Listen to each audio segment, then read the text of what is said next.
লাখনৌ থেকে এসএমএস দিয়েছিল, তারা আমাকে চাচ্ছিল, বাট এনওসির টাইমটা খুব কম ছিল, তার জন্য তারা পরে আর রেসপন্স করেনি। যদি হয়তো ফুল এনওসিটা দিত বিসিবি তাহলে হয়তো, বাট আমাদের যেহেতু জিম্বাবুয়ে সিরিজ আছে সেই ক্ষেত্রে চিন্তা করে এনওসিটা ওইভাবেই দেওয়া হয়েছিল। নিজের দিনে প্রতিপক্ষকে একাই ধ্বংস করেন এই পেসার, আজকেও 4টা উইকেট। নিজে তো খুশি 4টা উইকেট নিয়ে? হ্যাঁ, অবশ্যই খুশি। আর আমার খুশির পাশাপাশি আমরা ম্যাচটা জিতছি, এটা বড় খুশি। কারণ নিজে ভালো করলে ম্যাচ না জিতলে সবচেয়ে বেশি খারাপ লাগে, তখন নিজের পারফরমেন্সটাও হাইট পড়ে যায়। সো আমরা বোলিং ইউনিটে সবাই খুব ভালো বল করছি, আলহামদুলিল্লাহ, ওইটাতে আরও খুশি।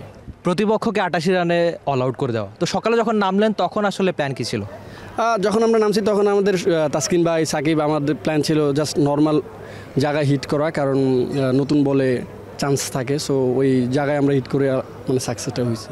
আচ্ছা, সম্প্রতি শুনেছি যে আপনি আইপিএলের ডাক পেয়েছেন। ডাক পাওয়া বলতে আসলে কোন দল আপনার সাথে যোগাযোগ করেছিল, বা সেটা কতদিনের যদি বলা যায়? লাখনৌ থেকে এসএমএস দিয়েছিল, তারা আমাকে চাচ্ছিল, বাট এনওসির টাইমটা খুব কম ছিল, তার জন্য তারা পরে আর রেসপন্স করেনি। যদি হয়তো ফুল এনওসিটা দিত বিসিবি তাহলে হয়তো, বাট আমাদের যেহেতু জিম্বাবুয়ে সিরিজ আছে সেই ক্ষেত্রে চিন্তা করে এনওসিটা ওইভাবেই দেওয়া হয়েছিল। তার মানে এখানে তো আপনি দেশের স্বার্থটা এগিয়ে রাখছেন, এটাও আসলে একজন ক্রিকেটারের জন্য বড় পাওয়া যায়। আইপিএল তো হবে, যদি আপনার আসলে বয়সটাও সবে মাত্র শুরু, ক্যারিয়ারটাও সবে শুরু, নিশ্চয়ই যদি এই ফর্মটা ধরে রাখতে পারেন নিশ্চয়ই আইপিএলও ডাক পাবেন, সামনে খেলবেন, সেই ইচ্ছা তো আছে। ইনশাল্লাহ ইচ্ছা তো আছে, একদিনের সুস্থ থাকলে যেভাবে যাচ্ছে এইভাবে গেলে ইনশাল্লাহ একদিন খেলবো আইপিএল। যদি তখন কোনো খেলা না থাকে, সো আশা থাকবে, ইচ্ছাও আছে, হয়তো সুযোগ পেলে ভালো কিছু করবো ইনশাল্লাহ। আচ্ছা, আমার খুব জানতে আগ্রহ জানে যে আপনি সাম্প্রতিক সময় আসলে কী ধরনের কাজ করছেন, যে আপনার আসলে রিদমটা ঠিকঠাক, ডিপিএলটাও খুব ভালো গেল, এর আগে লঙ্কানদের সঙ্গে খুব ভালো পারফরমেন্স করেছিলেন, এমনকি 2023 সালেও আসলে বাংলাদেশের পক্ষে সবচেয়ে বেশি উইকেট ছিল কিন্তু আপনারই।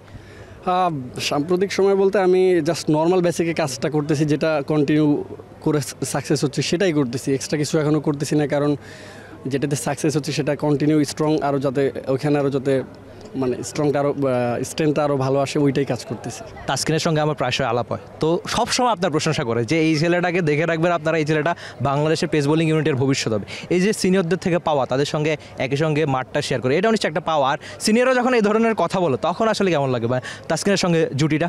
অবশ্যই খুব ভালো লাগে তাসকিন ভাইয়ের সাথে জুটিটা। আর কোনো বড় ভাইরা যদি জুনিয়র প্লেয়ারে পজিটিভ কিছু বলে তখন কিন্তু জুনিয়র প্লেয়ারের কলিজাটা অনেক বড় হয়। সো সেই ক্ষেত্রে আমরা খুবই হ্যাপি যে এরকম সিনিয়র ভাইরা আছে প্রতিটা প্লেয়ারকে, যেমন সাকিবকে, আমাকে, প্রতিটা বলার ব্যাটসম্যানকে, সবাই কিন্তু সিনিয়র ভাইরা খুব উৎসাহিত করে, যার কারণে আমরা আরও বুস্ট আপ হই।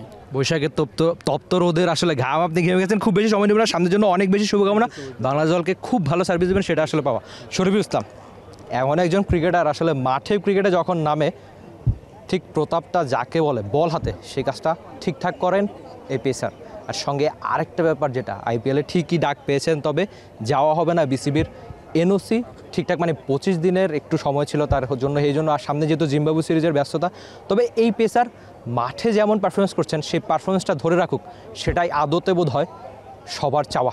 বাংলাদেশ ক্রিকেটের পক্ষে তিনি ভালো করুক, লম্বা সময় ধরে তিনি খেলুক, সেটাই আসলে সবার চাওয়া।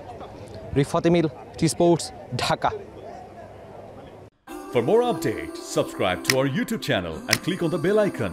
Follow us on Facebook and Instagram. Download T Sports app to enjoy exciting games and highlights. Visit tsports.com.